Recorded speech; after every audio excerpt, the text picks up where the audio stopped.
Joining us to unpack this historic development is none other than Mr. Amitabh Kant, former CEO of NITI Aayog, G20 Sherpa, and a visionary architect of India's policy landscape. Sir, it's an honor to have you here with us to discuss what this upgrade means for India's future and how the nation can seize this moment to soar to new heights. Thanks so much for joining us. No, my pleasure entirely. All right, sir. We'll start off from, I think, a question that's on everybody's minds. What specific milestones or policy reforms, are we going to be monitoring for a possible upgrade in India's sovereign rating going forward? And your assessment and reading of all of this? No, I think the important thing is that the rating agencies have started realizing that India has carried out very vast structural reforms. We were amongst the fragile five just about 7-8 years back, and we've moved to be amongst the top four economies of the world. This has not been easy, and this has been possible only because we brought in GST, IBC, RERA, lowering of corporate tax. The balance sheet of both the corporates and of the financial institutions have radically improved. We don't have the twin balance sheet problems anymore. But more than anything else, I think the government has done a huge amount of fiscal consolidation post-COVID. And I think the other thing that's happened is that we've become a very formal economy because of digitization. We've also pushed for our infrastructure in a very big way, but in a very fiscally responsible manner, that we've built houses, provided electricity connection, provided water connection, all that we've done for our citizens in a responsible manner. So I think the opportunity now is to carry out more and more reforms in the Indian economy, which would mean, as you asked me about reforms, I would say it means that there should be more simplification of the goods and services tax. There should be, I think, to my mind, there is a need to lower the SLR is almost about 18%. That means banks have to buy 18% of government bonds, which is very high, which needs to be brought down so that the interest rates for private sector can come down.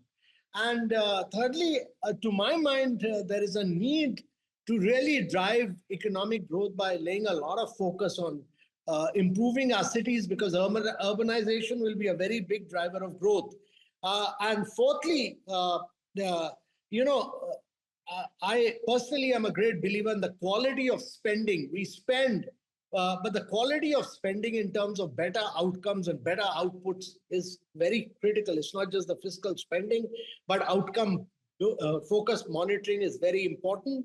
And the last point I want to make is that we need to remove a lot of red tapeism in our economy by eliminating a lot of processes, procedures, paperwork, and digitizing so that no one needs to come to the government with at a personal level or interact on a physical level, but all interaction must be digital.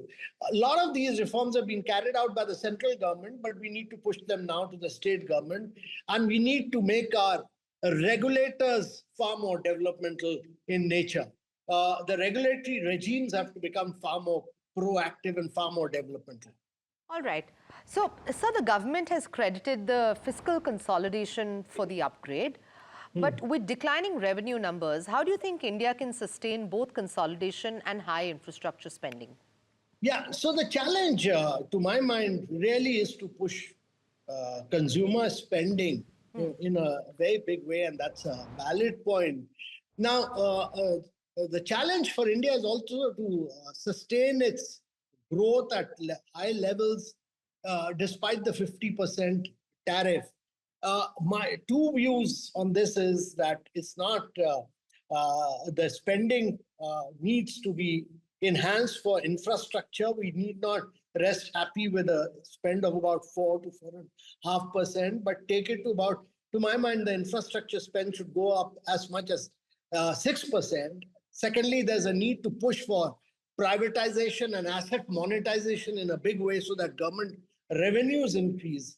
Privatization is, we need to push the pedal on privatization. We need to push the pedal on asset monetization in a very big way, not merely at the center, but at the state government level. That's critical.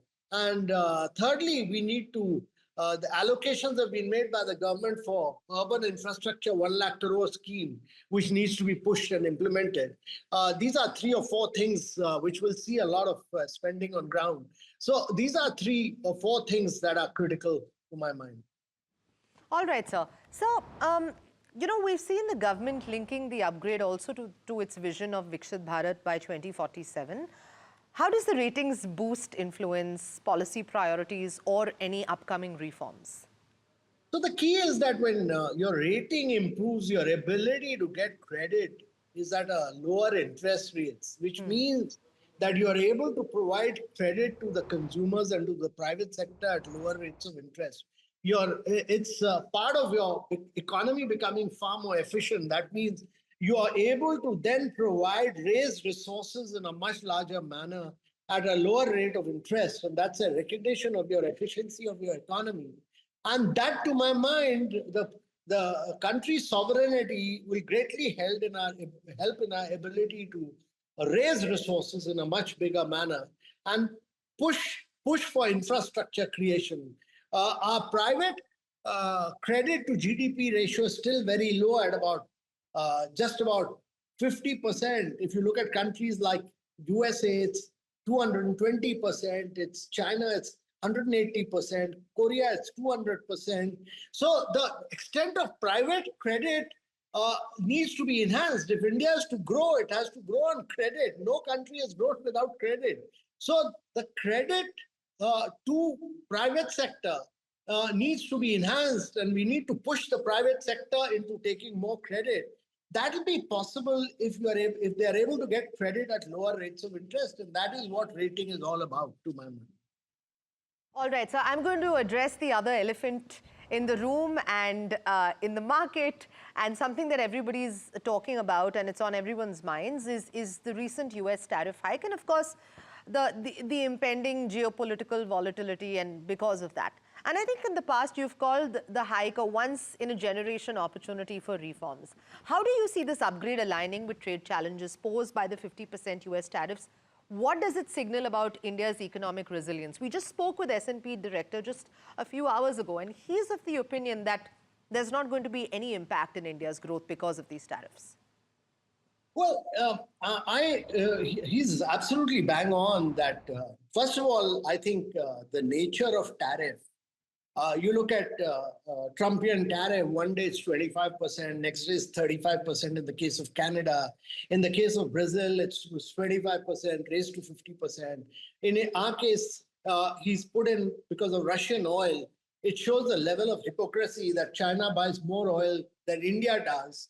Turkey buys more oil than India does, and yet you have slapped 25% on India, which is absolutely bizarre to my mind. My view on that is that India should never lose its,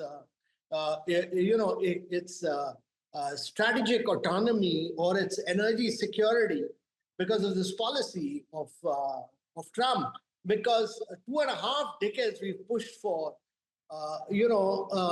both bipartisan in the United States of America has pushed for closer relations. Whether it was Democrats or Republicans, they pushed for closer relationship with India. And so has India pushed. It was an evolving process for the benefit of both countries. It has to be done with mutual respect. You can't just slam India down like this. And if you succumb now, you will keep succumbing throughout, and it'll have long-term repercussions in a very big way. So my view on that is very clear, that we need to be, it'll have very little implications, but it is also a huge opportunity for India to carry out very vigorous reforms in its economy. I mean, we need about 10, 12 states to grow at high rates, so we need to push the states. We need many more large companies. But we need to become very easy and simple, and we need to make a simplification in GST and many of our regulatory regimes and push for digitization and carry out massive amount of process reforms. It's also an opportunity to carry out reforms in the judicial system and carry out reforms in the dispute resolution mechanism. You'll never get this opportunity again. This is the opportunity. This is a once in a generation opportunity for you. Trump has given us this opportunity. We should seize it. We should not let it slip. So let's talk long-term resilience and outlook now, because I think the government's shift towards a capital expenditure now at 3.1% of GDP has been highlighted as a key factor. And as someone who has championed transformative policies, what role do you see infrastructure playing in India's long-term economic resilience? Because that's also something that the S&P was looking at very closely, is the quality spending and, of course, the spending on infrastructure. I think they should raise it further. 3.1% is not adequate. Okay. We should take it up to 4.5%. In the next coming years, we should take it to 6%. My view is, if you want India to grow rapidly on a sustained basis for 8 to 9% per annum, year after year, for 3 decades, we are talking about a 3-decade period. We are talking about taking India from $4 trillion to a $30 trillion economy plus, which means sustained growth of 8.5%, 9%. And that means that your GDP has to grow 9 times, your per capita income has to grow 8 times, your manufacturing has to grow 16 times. All this will not have a benefit without a huge focus on massive thrust on infrastructure, and the quality of infrastructure creation is very, very critical. Secondly, I believe that we need to give a far greater impetus to free enterprise. There's too much of public sector. There's too little of private sector. Disinvestment has happened in India. We need to do much more asset monetization. Too many assets are in the control and too many capital goods are in control of the government. They need to be taken out and put through a transparent process in the hands of private sector so that we can get more efficiency out of them. That is important. So my last question before we let you go, and thanks so much again for your time. Looking ahead, what message would you like to convey to global investors about India's economic potential, given this upgrade and the stable outlook that has been projected?